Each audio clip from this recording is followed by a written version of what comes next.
All right, we're going to call this meeting to order. This is the Owen J. Roberts School Board of Directors regular business meeting being held on February 16th, 2021 at 7 p.m. Please rise and join us in the Pledge of Allegiance. I pledge allegiance To the flag of the United States of America and to the republic for which it stands, one nation, under God, indivisible, with liberty and justice for all. Please join us in a moment of silence as we reflect on those serving the United States Armed Forces, both past and present, the elected leaders for the state of Pennsylvania and elected leaders of our nation. We have much to be thankful for in our community.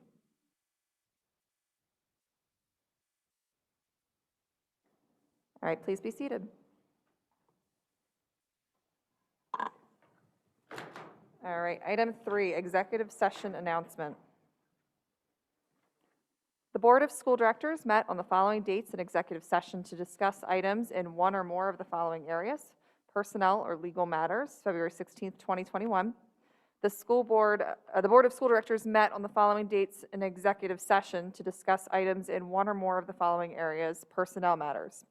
So all of these are superintendent vacancy, January 21st, February 2nd, February 3rd, February 4th, February 9th, February 10th.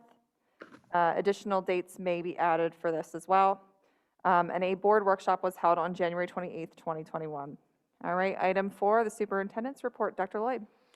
Thank you, Madam President. This evening, I am happy to introduce and welcome Deanna Tabatabi, our Executive Vice President for our High School Student Council. And so she's covering tonight for Dante DiNardo. So Deanna, welcome. Hi, I'm happy to be filling in. So I have the school report for this month, and I guess I'll start with the high school. At the high school, DECA finished the virtual state competition, and we'll soon find out to see who will move on to the virtual International Career Development Conference at the end of April. And OJR's mock trial team also completed their first round of competition and hope to continue in the second round in early March. Both teams had a great showing. P Club is running a food drive for homeless in Pottstown and collecting donations in the main lobby. And the coat drive was a tremendous success. Thank you to the amazing OJR community for your donations. Best Buddies is continuing their goal of social inclusion through monthly virtual social meetings. There are also many virtual opportunities for members to participate in regional online events each month. The Tech Pack has also resolved over 200 issues and projects for students, teachers, administration, and even our nursing staff in their first few months. So continue to reach out with your technology needs. That's awesome. So that's what's been going on at the high school. And at the middle school, they also had an event where several middle school students and 6th grade students competed in 2 separate online Among Us tournaments, which is like a popular online game. And on February 8th, the Leo Club kicked off their annual Pennies for Patients campaign in support of leukemia and lymphoma society, which all of their fundraising efforts will be online this year, virtually. The middle school book fair will also be virtual this year and will run from February 22nd through March 7th.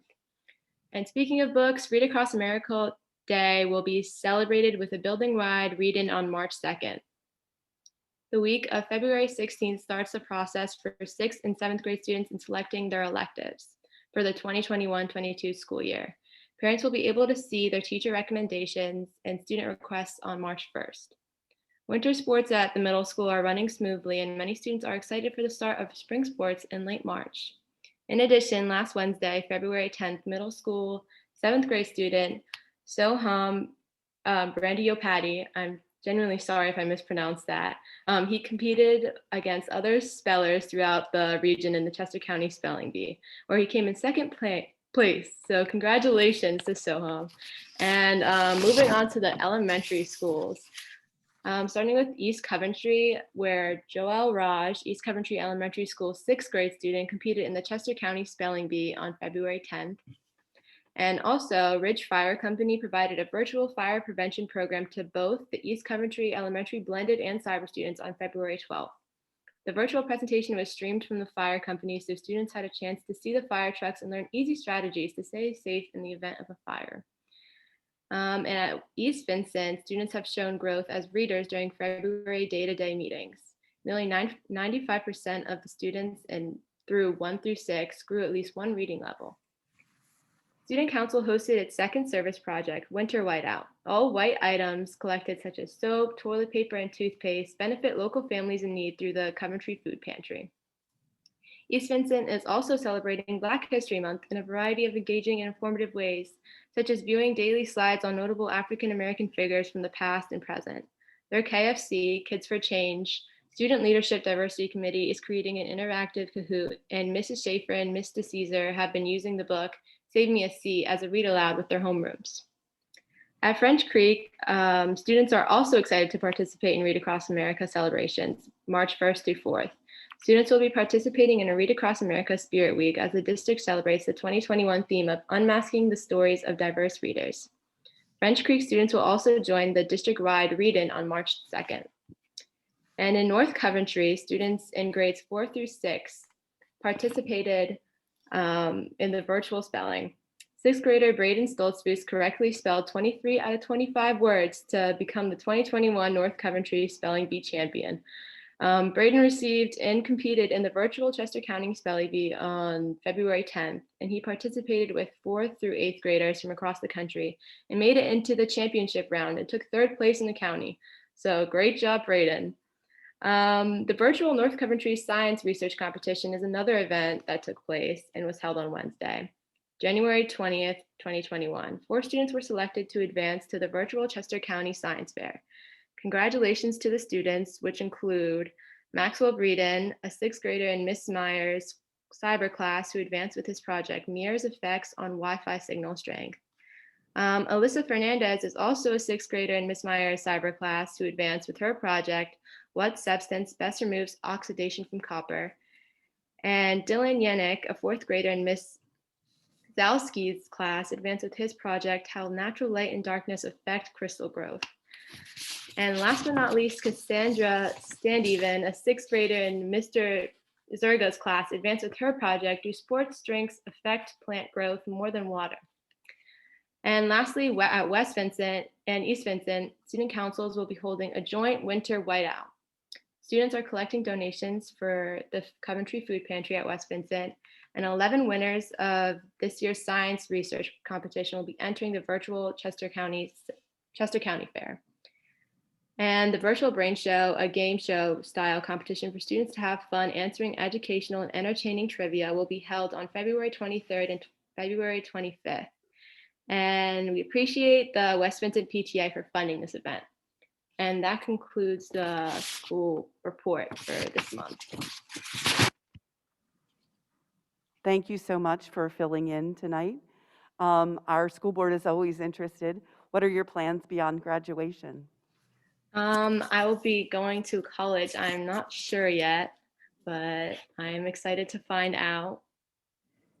Plenty of time to make up your mind. Yeah. Plenty of time. Well, we are so grateful you could join us this evening, and stick around for as long as you can, but we definitely don't want to interfere with any homework or projects that you might have. Yep, All right, on to my report. The Owen J. Roberts High School Fashion Show will be held virtually this Friday, February the 19th at 6:30 p.m. All of the links are on our webpage and social media sites. Virtual parent-teacher conferences are scheduled for Wednesday, March the 3rd and Thursday, March the 4th. At this moment, Friday, March the 5th is scheduled as a day off. However, since there is more snow in the forecast and we only have a half of a flexible instruction day left, March 5th may end up being a snow makeup day in order to avoid adding a day on the end of the school year or taking a day away from the spring break.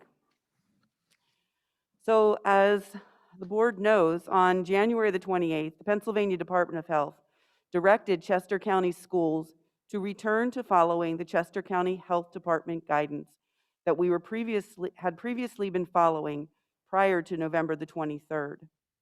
Guidance and mitigation strategies that parents, guardians, employees are very familiar with include universal and correct use of masks, physical distancing, hand washing, cleaning and maintaining healthy facilities, contact tracing in combination with isolation and quarantine in collaboration with the health department.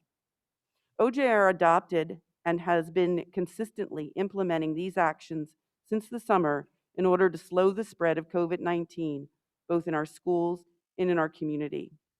One only needs to look at the district's dashboard to see that since the end of January, we have only had 3 or 4 cases a week in our schools across the district. This was echoed on Friday when the CDC released their guidance for schools. The CDC stated, schools that are already open for in-person instruction can remain open, but only if they strictly implement mitigation strategies and have few cases. Therefore, our plan is to maintain the mitigation strategies, expand voluntary antigen testing to all of our schools, and continue to follow the guidance of our local health department, the CCHD. Last month, the school board voted that once COVID cases drop to the moderate range of community transmission for 3 consecutive weeks, middle school students attending school in person would continue to attend by cohort, with Wednesday as a half day of in-person learning on a rotating basis in the morning and asynchronous in the afternoon. High school students currently attending in person may attend 4 days a week in person, with Wednesdays as asynchronous. Tonight, the school board will be voting on expanding in-person learning for elementary students in grades K through 6 to 5 days a week once COVID cases drop to a moderate range of community transmission for 3 consecutive weeks, and if the 6 feet of physical distance is relaxed. The board will also be voting on conditions for expanding in-person learning for middle school and high school students based on student enrollment in the Cyber Academy. The pandemic continues to challenge us in every way. Rest assured, we are committed to honoring parent choice by continuing to offer both in-person and cyber learning for the remainder of the school year. This concludes my report, Madam President. Thank you, Dr. Lloyd. We're gonna move- I'm not over yet. I didn't realize. I have Oh. more. We have something we haven't done in a long time. I'm going to We have student recognition. I was ready to turn it back to you. Mr. Richardson, welcome. Good evening. We haven't had student recognition in so long. We were just going to keep plowing away. I'm glad you remembered. We're glad you could join us. It's good to see you. And so you've got some athletes that you're going to share their accomplishments with us. I am. We have tonight. I invite you to have them turn on their video so the board can see who they are, because they've heard their names and have read about their accomplishments on social media and in the newspaper as you introduce them and talk about their accomplishments. Okay, so as Dr. Lloyd just said, please, if you are here, and I know there's at least 8 of you that said you were going to be here tonight, please turn on and let us know you're here. Tonight, we are recognizing student athletes from our fall sports program for a number of significant accomplishments. Congratulations to Claire Zuby for placing 2nd at districts, placing 11th at states, and being named to the girls cross country all-state team. Congratulations. Congratulations to Stefania Fadoun for winning both the boys and girls PAC championship and placing 6th at districts and 14th at states. Stefania was also named the Merck Golfer of the Year. Congratulations. Congratulations to Raina Smalley for being named the girls field hockey all-state and academic all-state field hockey teams. She's been named to both of those teams. Congratulations to Riley LaLoupe, Olivia Coyne, Peyton Hansen, McKenna McCourt, and Megan Himmelreich for being named to the girls field hockey all-state academic team. Congratulations. Congratulations to Allison Root for placing 2nd at the PAC Girls Tennis Singles Championship and for qualifying for districts. Congratulations to the following athletes for being named to the PAC academic team this year. Kirsten Longworth for cheer, Joshua DiMarino for boys cross country, Emily Glazier, girls cross country, McKenna McCourt, field hockey, Ethan Eckert, football, Aiden Rinfuss, golf, Julian Finaro, boys soccer, Emily Sands, girls soccer, Jessica Taney, volleyball. And congratulations to Kendall Obara, girls tennis, for being named to the PAC academic team and receiving the PAC Citizenship Award. And last but not least, congratulations to the girls soccer team for winning the 2020 PAC championships. The team completed their season with a league record of 10-1 and an overall record of 11-2-1. Members of the team include Kaylee Bold, Sienna Brown, Jalen Cardwell, Annika Casey, Ava Christopheru, Kendall Cunningham, Michaela Farrow, Genevieve Felice, Taylor Fries, Sydney Garner, Ashley Gordon, Mackenzie Haggerty, Samantha Hughes, Ellie Koich, Sarah Kopek, Gabriel Corey, Olivia Kira, Alexandra Lamarca, Sabrina Marks, Emily McDonough, Kaylee McGinley, Chelsea McNeff, Charlotte McQuillan, Olivia Roach, Elena Rodner, Maya Sanders, Emily Sands, Rachel Spay, Abigail Smith, Bryn Spangenberger, Kylie Spangenberger, Emerson Storty, Corrigan Sweeney, Olivia Thompson, Olivia Varecchia, Alexa Vogelman, Maggie Walker, Colby Wasson, Morgan Weaver, Avery Wenzel, Avery White, and Tara Whitlinger. And congratulations to Morgan Weaver, who was named the PAC Girls Soccer Player of the Year, as well as being named to the All-State and Regional All-American teams. Big thanks to head coach Joe Marcasetti and assistant coaches Adam Ferreri and Bridget Mellon for your dedication to the team. Congratulations to all our fall athletes for these wonderful accomplishments. Round of applause would be in order.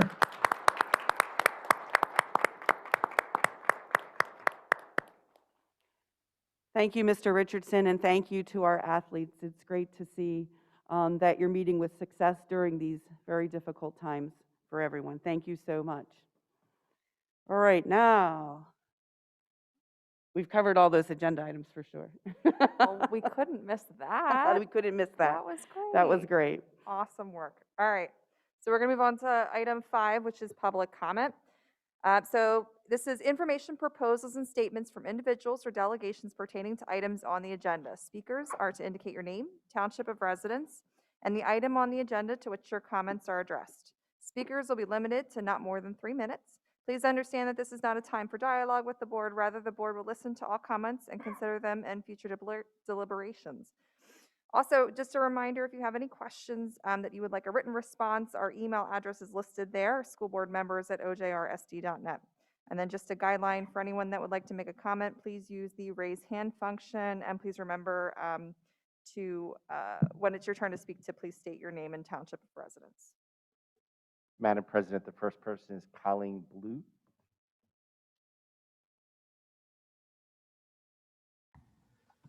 Good evening, board members, Dr. Lloyd, Ms. Crumrine, and community. I'm here about agenda item 7.9, the organization of the school board, policy 005.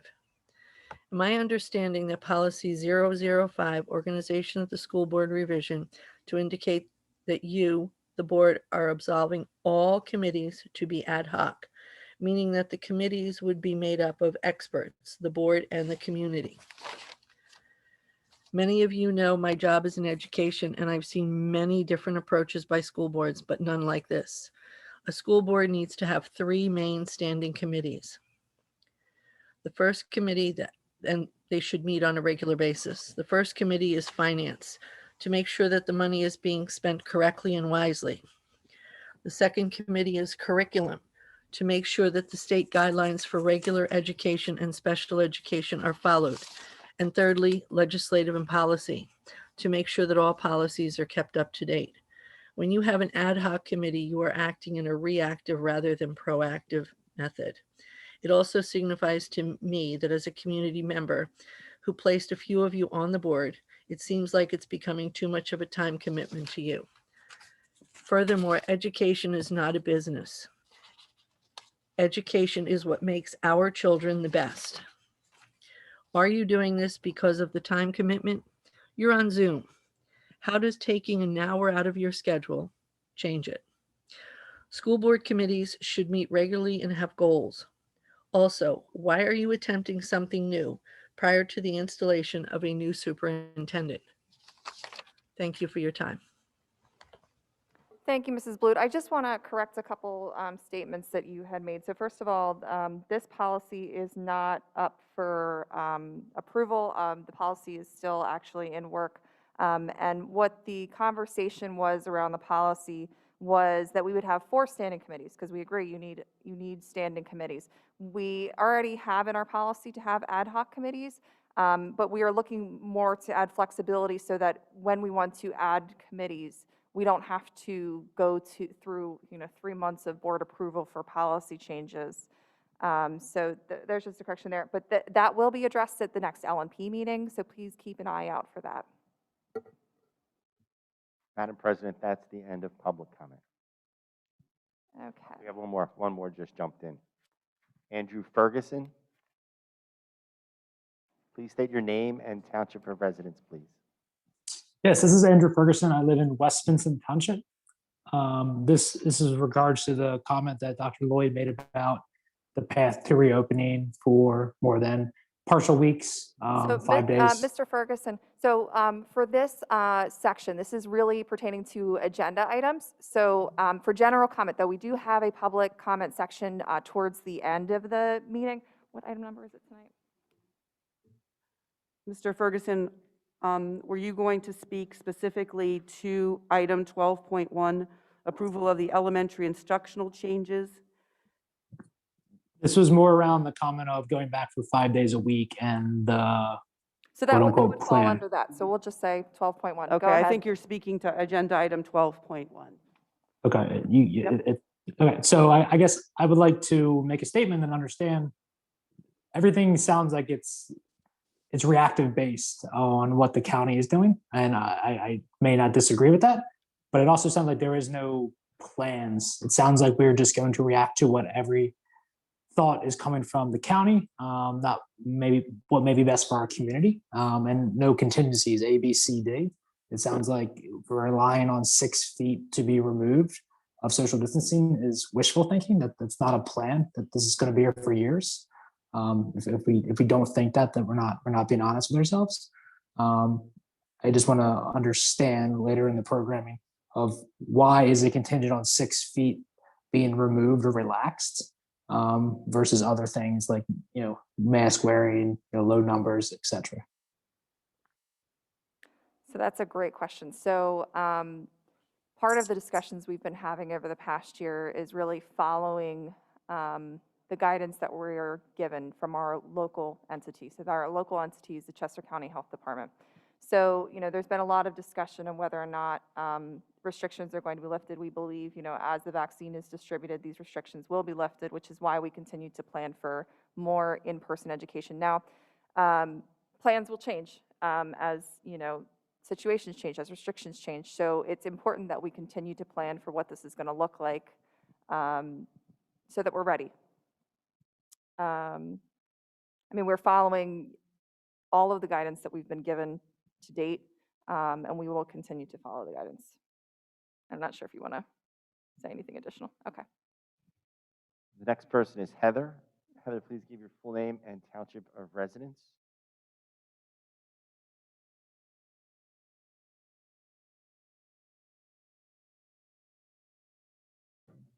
Hello, I'm sorry, I could not get the microphone unmuted. I would like to speak to that plan or the agenda item about the opening plan and just say, I know you guys are working hard on this, but I would really encourage that when you have board discussion that you keep in mind, including what the gentleman in front of me just spoke, that you are doing everything you can for these students. But I would also like, to that point, with regard to the 6 feet restriction, that I would like to state for your knowledge that tomorrow in the morning, There's a sunshine meeting on the county, and there's a county commissioners meeting also on Thursday. And you as board members could get on the county meeting and speak directly to them about this. And I would hope that when you discuss and vote this tonight, that you are trying to do the best you can for the students in our district. Thank you.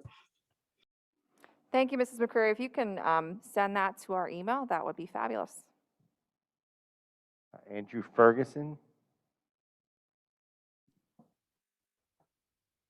Yeah, I apologize. It muted me automatically. I guess just to go back to the question, these don't seem like plans. It seems like everything is following the guidance. There's no plan A, plan B, plan C. There's only one set plan or one thought of action. I guess me as a parent, it doesn't seem like we have contingencies in place as a school district.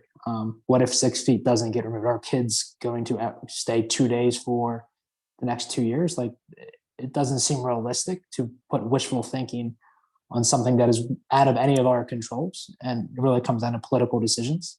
So I don't want to make this a political conversation or anything, but I'd be looking for plans from you all. Like, what is A, B, C, D if this doesn't change? Because 2 days a week for elementary school students is not realistic. Like, these kids are suffering mentally and growth opportunity wise. Thank you, Mr. Ferguson. And I assure you, this is a continued discussion. We had additional plans we did not move forward with yet. So it is a continued conversation. Our curriculum committee is all over this. That's the end of public comment, Mrs. Prophet. All right. Thank you. So we're going to move on to item 6, which is board committee reports. Item 6.1 is committee of the whole. A meeting of the committee of the whole was held on February 1st, 2021 via Zoom. The following committees met at this time: Curriculum and Instruction Committee, Finance Committee, Legislative and Policy Committee. The board was provided a draft copy of the Curriculum and Instruction Committee meeting minutes. Item 6.2, Buildings and Grounds Committee. Let's see. Me. Yeah, Dr. Melnizak, sorry. Thank you. The Business and Grounds Committee has not had a meeting since the last business meeting, although I do have some information related to B&G to report. Regarding our plans to renovate the old East Coventry Elementary School, the East Coventry Board of Supervisors recently adopted the amendment to Educational Use Ordinance, which will allow us to renovate the building as we have requested. The ordinance next goes to the East Coventry Township Zoning Hearing Board Committee for discussion during their next meeting, and I believe that is in March. Regarding our potential energy savings project, we have had a bunch of proposals from some contractors, and the last ones are due March 5th. And lastly, under item 12.9 of tonight's agenda, we are asking for a construction change for the East Coventry Elementary School so that water can better be diverted from the walking path along East Cedarville Road. Thank you. Thank you, Dr. Melnizak. Item 6.3, Chester County Intermediate Unit. Mrs. Munson. So the Chester County Intermediate Unit last met on January 20th at 7 p.m. via Zoom. There was also a review of the organizational goals of the CCIU with the board on January 27th, and an emergency board meeting on Thursday, February 11th. And the next meeting will be tomorrow at 7:30 p.m.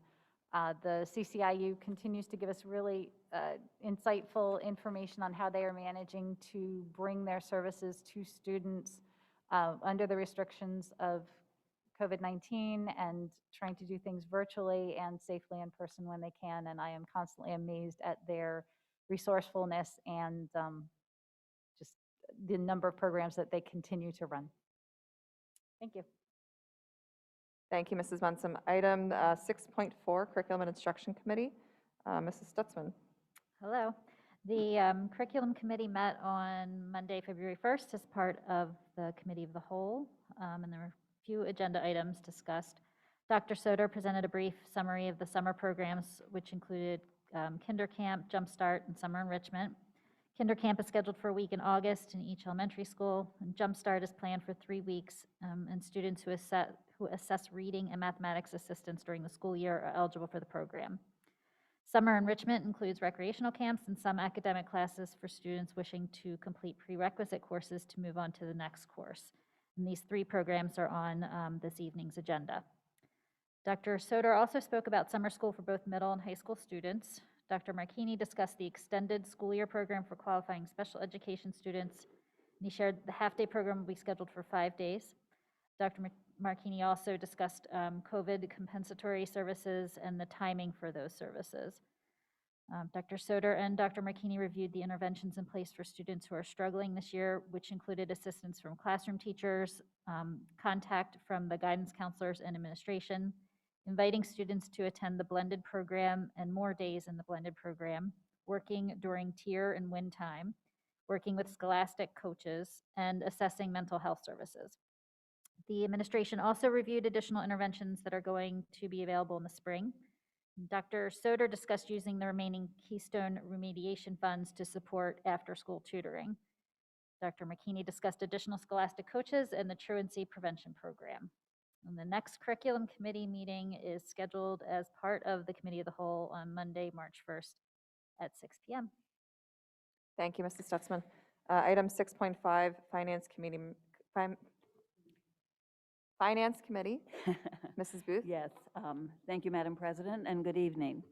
Finance Committee report and update of February 16th. 2021-2022 Act timeline, the budget planning and development calendar and update on development of preliminary 2021-2022 fiscal year budget development was presented February 1st, 2021 during the Committee of the Whole and immediately was placed on the district website for public review. Note, we begin the 2021-22 budget as a zero-based inquiry.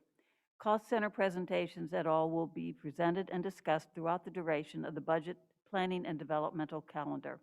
Please stay tuned, read up, and please remain connected. Finance items on this evening's voting agenda include under agenda item number 7, recommended routine matters. 7.2, acknowledge receipts of financial reports. 7.3, reconciliation of the investment accounts. 7.4, summary accounts of assets. 7.5, cash flow performance analysis. 7.8, tuition. And number 7.10, donations, contributions, and gifts. Agenda item number 8, approval of routine matters, again, consent matters. Approval of bills, budgetary transfers, and February 1st, 2021 Committee of the Whole meeting minutes. Please join the Committee of the Whole Monday, March 1st, 2020, 6 p.m., public Zoom, in-person Finance Committee. Finance and budget will again be agenda items. Again, please stay tuned, read up, remain connected, and please inform us of any ideas or thoughts you may have as we work through the budget process. Thank you, Madam President. Thank you, Mrs. Booth. Item 6.6, Legislative and Policy Committee. Mrs. Munson.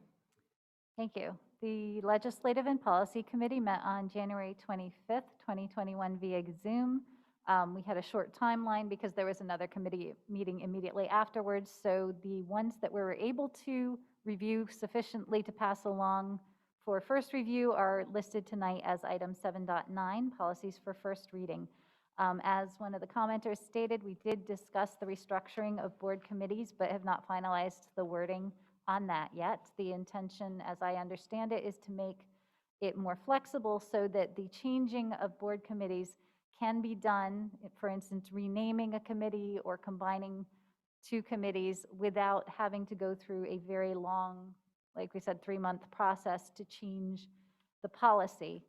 I do not believe this is completely out of line with what other districts do. We also intended to discuss the educational equity policy. This is very early. It's in a very early draft form. I would encourage anybody who is interested to send their ideas of what should be in that policy to the board at our email address, because we want to make this a community-supported policy, and we'll be including the information already gathered in the equity discussions that were held. Our next meeting will be in March. The date is not set yet, but please pay attention to the school board updates calendar for details. Thank you. Thank you, Mrs. Bunsen. I just wanted to elaborate that 3-month process that we're talking about. Basically, it's a 3-month process for making any changes to policies. So first it has to Right. go to LNP for the committee to agree on it. Then it has to come to the board the next month for the board to acknowledge it. Then it's got to come back for a second reading and to be approved, right? So that's Right. a 3-month process just to get something through when this is something that we feel like could flex based off the needs of the district at the time. Right, exactly. Nobody is saying that we should get rid of key committees like finance. That is never, as far as I have heard in our discussion, part of what we were considering. I think it was merely trying to simplify that process of changing committees so that we could reflect the current people who are on the board and their current strengths and not have to go through that 3-month process. Thank you. All right, we're going to move on to item 6.7, which is Personnel Committee. Mr. Friel. The Personnel Committee has not had a meeting, but I do want to reach out and say thank you to our HR Director, Daniel Hay, and to Dr. Lloyd for getting me up to speed with the HR stuff, as we're going to be, I know, talking about equity, and it's definitely going to inform recruiting and our people stuff going forward. So when we have those meetings, we'll report back, and I would encourage folks to come. Thank you, Mr. Friel. Item 6.8, Pupil Services and Special Education Committee. Mrs. DiMarino. Pupil Services also has not met, as a lot of our items are overlapping with curriculum and instruction. And so Mrs. Stutzman did a great job of filling everyone in on those details. That's all. Thank you, Mrs. DiMarino. Item 6.9, Technology and Communications Committee. Mr. DeFore. The Technology and Communications Committee has not met since the last board meeting. However, on Monday, February 8th, we were able to meet with a potential survey vendor who's going to help us introduce more analytics and AI to our surveys. They'll also help us with trend analysis and feedback reporting, as they demonstrated some of their products to us. They're adding the tools as a third-party vendor. It will help us to both do design and demographics around our surveys. So we hope to kind of finalize the number of proposals that we've already had and hopefully bring them to the full committee and then eventually to the board for voting. Thank you. Thank you, Mr. DeFore. We're going to move on to item 7, Recommended Routine Matters. 7.1, motion to approve recommended routine matters, consent items 7.2 through 7.9. The board will make a motion to approve the following routine matters, which are items 7.2 through 7.9 as action consent items. Do I have a motion? So moved. Mr. Deal, do I have a second? Second. Mrs. Booth, any discussion? All in favor? Aye. Any opposed? Motion passes. Item 7.10, which is acknowledgement of receipt of donations, contributions, and gifts. Acknowledge receipt of donations, contributions, and gifts as presented. For the middle school PTA donated $108.35 for the purchase of Black History Month posters. Thank you to the middle school PTA. All right, item 8, approval of routine matters, consent items. 8.1, motion to approve routine matters, consent items 8.2 through 8.4. Do I have a motion? So moved. Mr. Deal, do I have a second? Second. Mrs. Booth, any discussion? All in favor? Aye. Any opposed? Motion passes. Mrs. Prophet, may I interrupt for 1 second? Yeah. Did we have a motion for 710? Oh, 7.10? sorry. I just want to make sure we. All right, Motion for 710. do I have a motion for 710? I'll Mr. second Friel? that. Do I have a second? Mrs. Stutzman? Any discussion? No? Okay. Thank you. Thank you. All in favor? Aye. Any opposed? Motion passes. All right, item 9, which is board discussion. Bear with me, I have one item. Gotta pull it up. So we wanted to discuss, John and I wanted to discuss surveying parents for 5-day in person. So, yeah, I think maybe, maybe hold it till the second board discussion at the end of the meeting. Why is that up here? That'd be my recommendation. Oh. Oh, all right. Well, we're going to hold on that then. Sorry, guys. All right, item 10, old business.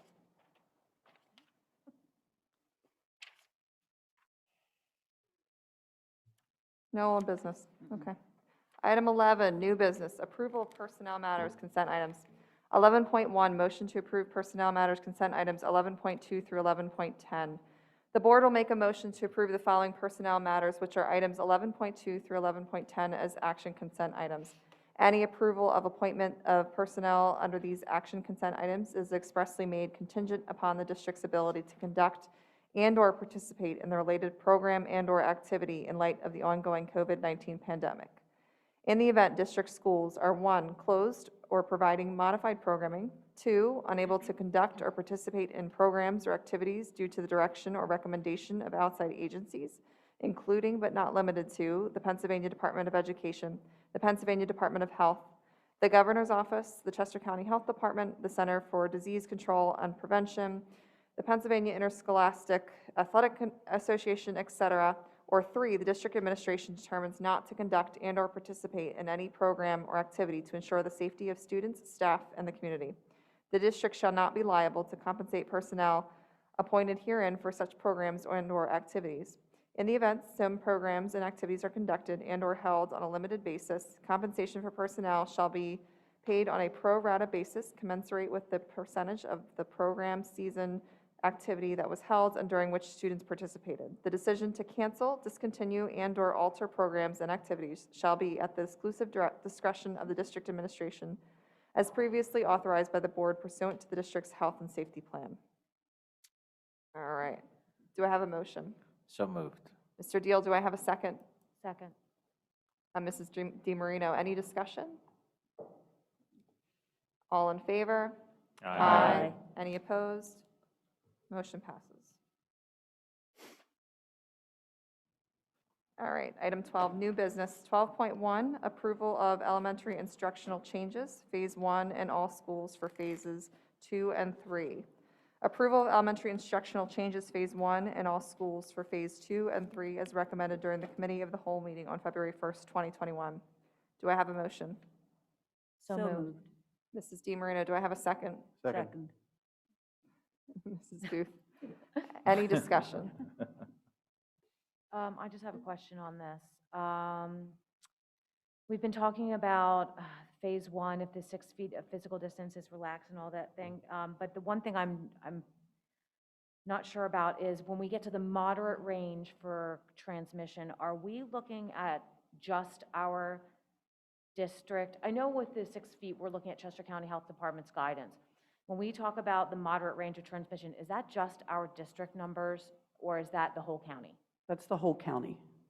Okay, so all of the Chester County school districts will be looking at that at the same At the county guidance. So that if, on the Pennsylvania Department of Health's website, that's how they're reporting out, whether we're in substantial, moderate, or low. In fact, Governor Wolf just had a press release, I believe, or press conference today on that. And so I think that that makes the most sense at the moment anyway. I suppose it's all subject to change, but I think that that is what makes the most sense because that's how it's being reported out across the whole state is by county. So people can go onto their website and they can see where their county stands. Okay. And as in our public comment, Mr. Ferguson mentioned he was, talking about that 6 feet of physical distance. I know we're all kind of waiting and sort of feeling positive that that will be relaxed, but I guess I'm thinking that if we do get to the moderate range of transmission and we're in the first or second week of that, if that guidance is not relaxed, maybe that would be the time we would possibly revisit this idea of if there's any way to make a plan that doesn't require that or what we want to do. or if there is a Plan B or a Plan C as was suggested. And so I suppose that we could, it's just that the board has said all along that they would follow the local health guidance. So, I think the challenge is we had a Plan B, and it didn't move forward, so, out of committee, so Sure. you'd have to revisit. I just think that might be the time to discuss it again and just see where we are. once we're in the moderate range. Right. And that could be why we're not seeing any changes. Well, the Perhaps, CDC did just come out with their guidance. And so till the state reviews it, till the county, reviews it, it takes some time until we see it actually trickle down to us. But I also think people are very cautious about making any changes while we're in substantial range of transmission, that it seems inappropriate in a way to talk about that we would make any changes. I mean, we're all, this body is planning for the future and anticipating when we are into the moderate range. But there is something that seems inappropriate about talking about relaxing distance when you're in a substantial range. So I think we could possibly see changes once more counties in the state of Pennsylvania are in the moderate range. Okay, great. And then to follow up, the context of what we are voting on tonight, as I understand it, is the context of finishing out this school year. I don't believe that we have completed discussions on what models we'll be opening with in the fall. Is that correct? That's correct, Mrs. Munson. We haven't talked at all about the fall and what we would be looking to do in the fall, nor have we received any direction from the state for that matter. Would the health and safety plans stay in place for the next school year? I would think that they would want us to revisit all of those things and revise them based on new understandings that are coming out about the virus all the time, about whether or not vaccines, have finally come to fruition. Right, so our contingency plan for finishing out the school year, if we are not able to move to any of these plans, is to stay on the plans that we're on right now, right? Well, that's correct, but what I hear Mrs. DiMarino suggesting is that once we're in moderate, if there's no change that comes from the county, that we would then as a body come back and discuss that. But I would like to say that, our students aren't not in school. They are in school with the maximum of 6 feet. We can't fit all of the students into every building every day. We are very sad about that. But our current plan is a plan that has students in the building. Our current plan is a plan that has teachers in the building every day. Our current plan fits that capacity of the 6 feet. Right, Students in our exactly. building. Our current plan is within the guidelines, both of the Yes. CDC and the CCHD. So we do have a plan. It may not be making people happy, but we do have a plan. That's our plan. And that's the plan that's being, the board voted for the middle school and the high school, as I mentioned at the beginning of the meeting. And so those expanded in-person learning opportunities will begin as soon as we're 3 weeks in the moderate range. And then the elementaries is contingent upon the 6 feet. But all of those, we're able to expand the high school because so few students are attending in person, with 59% of our students attending virtually. So that's how we're able to bring any high schoolers that are attending in person 4 days a week. And then the middle school is that rotating Wednesday cohort plan. We talked about that for the elementary school, but that was not moved forward. And so we're going to implement that plan, and we'll see how that's working for the elementary. So we'll get to test that out and can come back and revisit that plan if necessary. Any other discussion? No, thank you for going into that. All right, all in favor?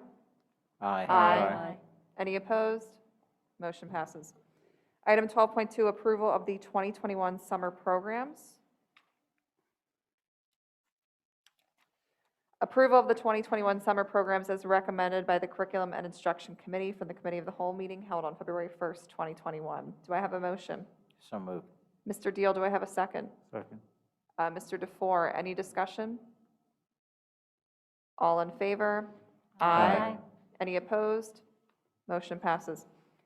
Item 12.3, approval to grant administration permission to apply for state, federal, and local grants for the 2021-22 fiscal year. Approval to grant administration permission to apply for state, federal, and local grants for the 2021-22 fiscal year. Do I have a motion? So moved. Oh, Mrs. Booth, do I have a second? Second. Mr. DeFore, any discussion? All in favor? Aye. Any opposed? Motion passes. Approval, 12.4, approval to request PDE Act 80 approval for the 2021 school year. Approval to request Act 80 approval from the Pennsylvania Department of Education for the following calendar days for the 2021 school year as presented. Do I have a motion? So moved. Mrs. DiMarino, do I have a second? Second. Mr. Friel, any discussion? All in favor? Aye. Any opposed? Motion passes. Item 12.5, approval of the 2021 Spring Community Swim Program. Approval of the 2021 Spring Community Swim Program, as presented. You know, I keep getting yelled at that I need to slow down, so maybe that's a sign. Do I have a motion? So moved. Mrs. DiMarino, do I have a second? Second. Who is it? Either one. Is it Mr. Deal? Sure. Okay. Any discussion? All in favor? Aye. Any opposed? Motion passes. 12.6, approval to close a high school student activity and establish a high school student activity. Approval to close and establish a high school student activity club in accordance with the provisions of Section 511 of the Pennsylvania School Code and School Board Regulation 122A and 122C as presented. This approval also provides for the establishment of accounts within the student activity accounting system when applicable. Do I have a motion? So moved. Mr. DeFore, do I have a second? Second. Was that Dr.? Mrs. Stutzman, Whatever, sorry, I whoever. can't. It's hard to You're all tell. speaking at the same time and I can't hear. Mrs. Stutzman, any discussion? All in favor? Aye. Any opposed? Motion passes. Item 12.7, approval of student activity advisor and student officers. Approval of student activity club advisor and student officers in accordance with the provisions of Section 511 of the Pennsylvania School Code for the 2021 school year as presented. Do I have a motion? So moved. Mrs. Stutzman. Do I have a second? Second. Dr. Melnazak. Any discussion? All in favor? Aye. Any opposed? Motion passes. 12.8, approval of a confidential settlement agreement and release. Approval of confidential settlement agreement and release for student 2003 as presented. Do I have a motion? So moved. Mr. Deal, do I have a second? Second. Mr. Friel, any discussion? All in favor? Aye. Any opposed? Motion passes. 12.9, approval of construction change order. Approval of construction change order for the East Coventry Facilities Improvement Project as presented. Do I have a motion? So moved. Dr. Melnazak, do I have a second? Second. Mr. DeFore, any discussion? All in favor? Aye. Any opposed? Motion passes. 12.10, approval, ratification of professional service maintenance agreements. Approval, ratification of professional service maintenance agreements as presented. Do I have a motion? So moved. Mrs. Booth, do I have a second? Second. Mrs. Stutzman, any discussion? All in favor? Aye. Any opposed? Motion passes. All right, item 13, public comment. Information, proposals, and statements from individuals or delegations pertaining to any item. Speakers are to indicate your name and township of residence. Speakers will be limited to not more than 3 minutes. Please understand that this is not a time for dialogue with the board. Rather, the board will listen to all comments and consider them in future deliberations. Also, if you have a question for the school board, please email all Board of School Directors at our email address, schoolboardmembers@ojrsd.net, and you will receive a written response. And then just a guideline, if you'd like to make a comment, please use the raise hand function, and just remember when it's your turn to please state your name and township of residence. Madam President, the first person is Mr. Mark DeFusco. Hi, my name is Mark DeFusco. I live in East Coventry Township. So I wanted to talk about the flexible instruction days or the FID days and the potential schedule changes that may come with them that Dr. Lloyd referred to. I think that several of the days that we use for the FID days could most likely be reclassified as virtual days, as laid out by our COVID health and safety plan. The first day would be the FID day that was used for only 2 buildings on election day. This day was originally scheduled as a professional development day, but in response to planning for new instructional methods because of COVID, professional development days were moved to the beginning of the school year, and election day was turned into an instruction day. 2 schools were polling places, so they had virtual synchronous instruction, while the rest of the buildings went on with in-person instruction as normal. This day could be classified as a virtual day in accordance with the adjustments because of COVID. And the second day would be the FID day that was used as a result of high school cleaning and preparation for extra students who are coming in for the PSATs. Every building except for the high school followed their normal teaching methods, and the high school taught synchronous instruction virtually on the regular schedule. There's no doubt this closure was COVID related, and it seems as if it could certainly be classified as a virtual day related to COVID rather than a FID day. If you make these changes, it would give us 2 more FID days and possibility for the upcoming or impending weather that may be there. So hoping to have you take advantage of that, maybe have a little more flexibility with the schedule. Thank you. Thank you, Mr. DeFusco. Oh, there's an echo. We're going to leave that up to Dr. Lloyd to take that back and take a look at that. The next person is Hesham Osman. Please give your full name and township of residence. Hi, yes, good afternoon or good evening, school board. My name is Hesham Osman. I'm from West Vincent Township, and it's a question regarding the preliminary budget that was posted earlier this month. In the presentation, you assume 0% tax increases for the out years, and you indicate significant budget deficits. I think for the 21-22 academic year, it's $3.5 million, if I recall the numbers correctly. You also, on that chart, indicated the average 10-year tax increase for our district has been above 2%. You also indicated that you will abide by the Act 1 tax increase cap of 3%. Is it the intention of the school board to use fully the 3% tax increase, which would then be higher than the last 10 years? Our district is struggling financially across the board. I urge you please to look at this from a fiscal responsibility perspective, how we can ensure an adequate balanced budget without further burdening our district residents with tax increases. Thank you. Thank you, Mr. Osmond. You raise a good question, so I'm going to actually tee this up to Mrs. Booth, who is our finance chair. All right, thank you. We are beginning our inquiry as we plan our budget according to state guidelines, beginning with a 0% increase. We do know we have extraneous costs due to COVID-19 effects on our student population. So we will have to be very strategic in determining what factors we have to provide. When we look at staffing, we will be looking at every single cost center as we go forward. This is the beginning of the routine. So we do hope you do tune in, listen, if you have ideas, and present them to us. We're always looking for efficiencies in our fiscal operation. We are very acutely aware of the financial stress this has put on our district. We normally never run in a deficit. We usually plan very carefully, never go above the Act 1 index, always strive to stay as far below it as we can.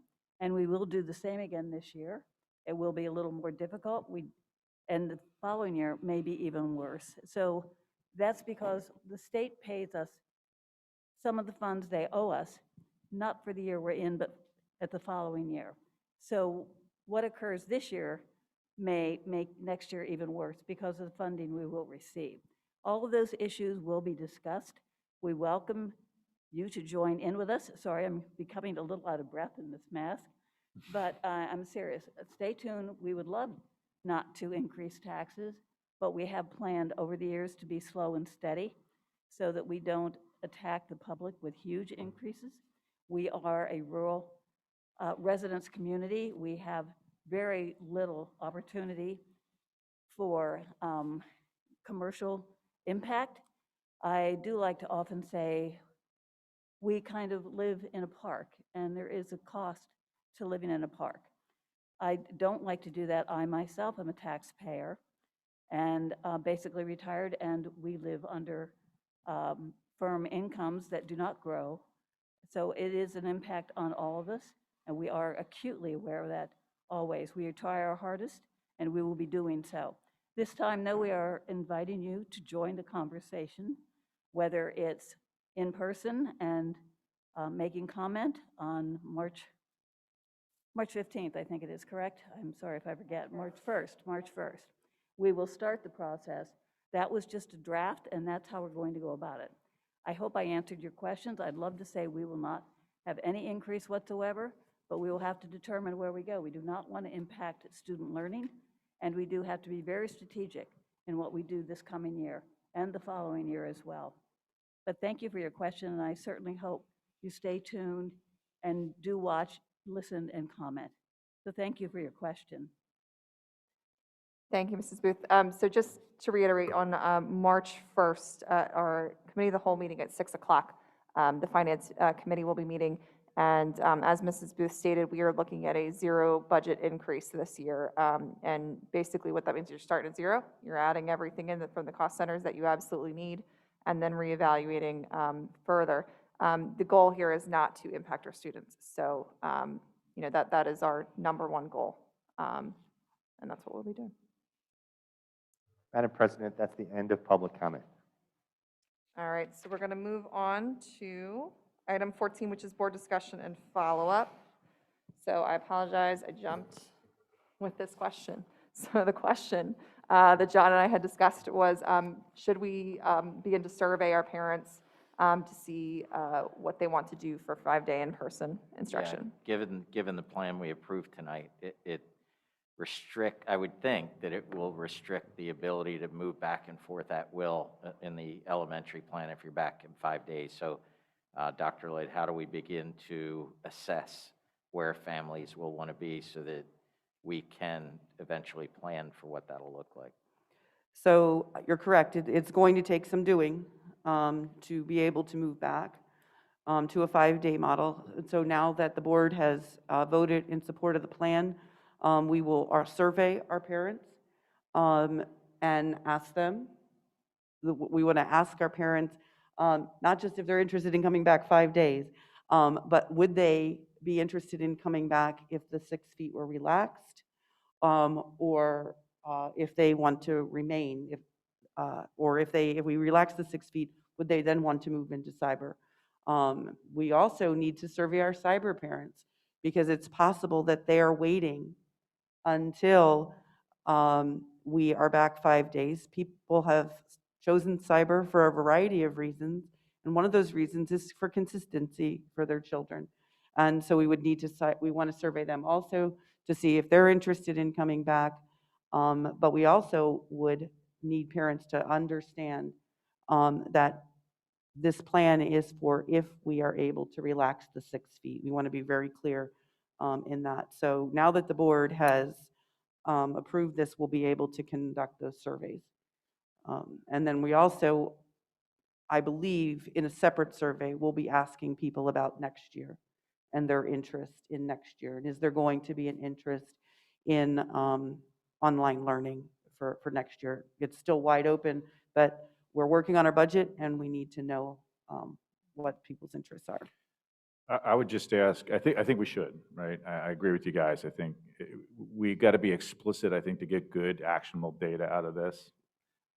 We have to be explicit on the scenarios that we're asking about and the consequences of those decisions. So if I'm choosing to come back 5 days, I'm excluded from cyber from this period, or vice versa. If I'm choosing cyber, I'm excluding that. And then especially as we get into like a next year survey, we'll probably have to really be thoughtful in setting expectations and the what-if scenarios of like, this is the consequence of this type of a decision. So Would you be you're willing to do thinking more that? so dates and like deadlines, like if you make the decision to go into 5-day, you have to stay in here until the next marking period or Right, something. right. I just want parents, so the survey that they think they're answering is explicit in the consequence of that. So, because you might have a different answer, say, well, if I can't move back, well, then maybe I'll stay. But if I can move, I might have a different answer. So I just want to make sure we're laying out a likely scenario and then being explicit with that. So the data will drive, will look like what it really is going to materialize into. And you already said this, but I think it's super important to have big and bold in the front that it would be dependent upon the relaxation of the 6 feet. And then therefore it allows us to have more kids within a classroom. I think explaining more so into that what that means? means, Yeah, yeah. exactly. That it's a potential of 3 feet instead of 6 feet. Right. And I agree, Lydia, because we know there's a number of people who don't watch the school board meetings, believe it or Right. not. So Yeah.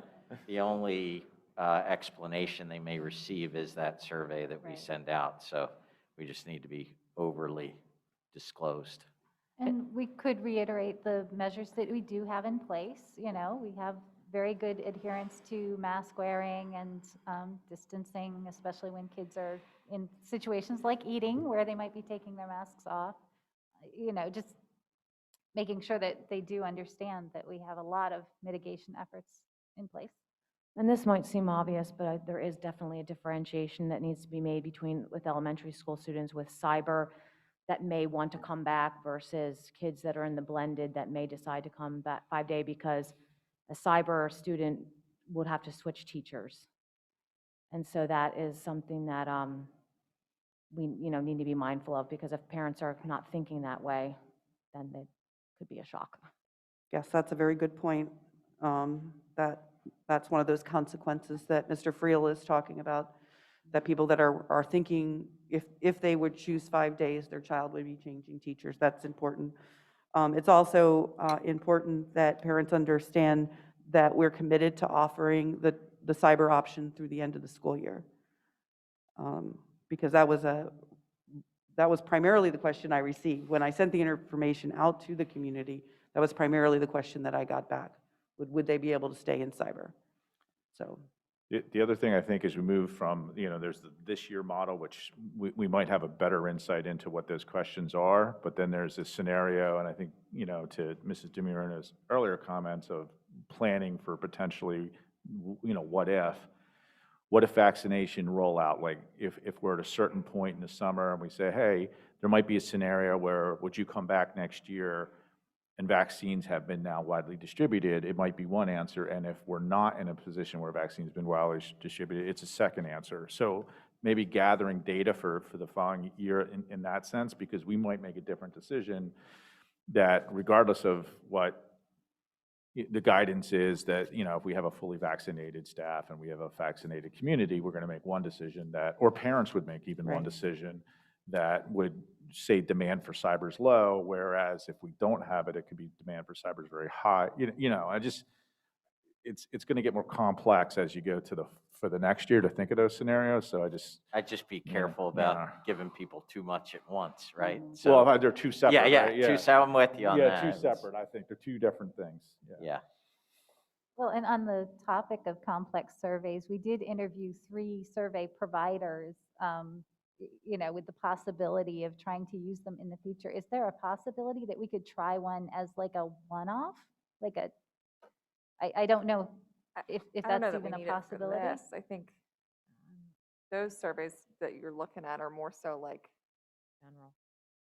Yeah, for specific. Yeah, this seems to be a little specific, maybe. Yeah. Well, surveys, the nature of the providers, we had different types of providers.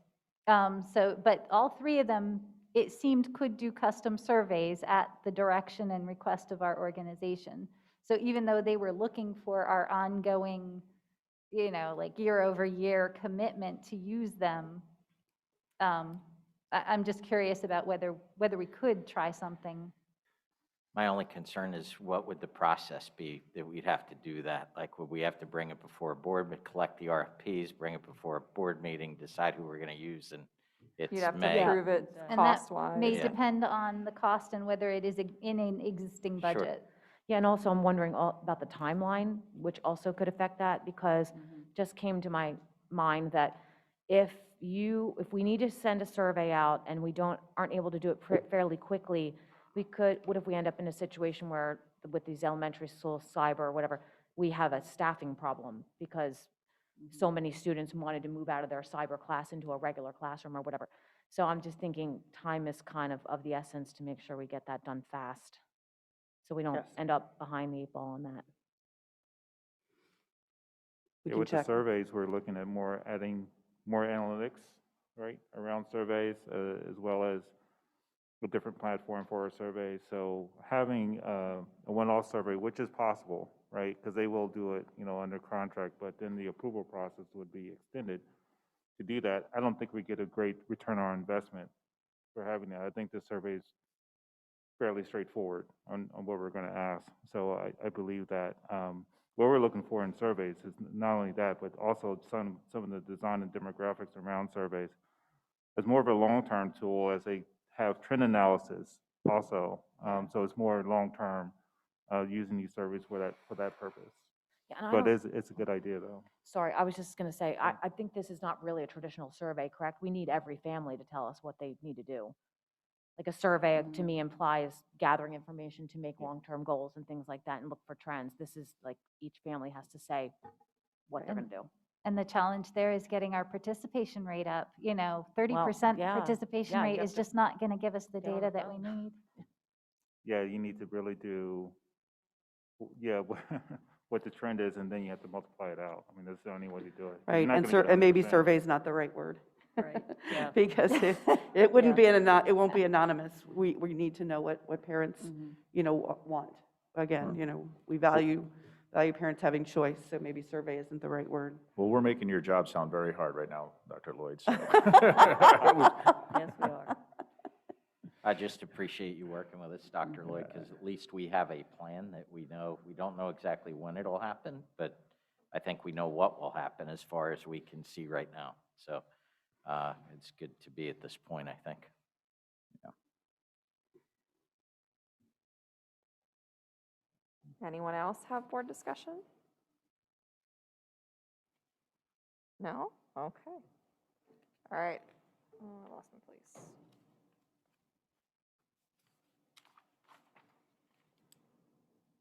All right, we're going to move on to item 15, which is board requests for information. Any requests for information?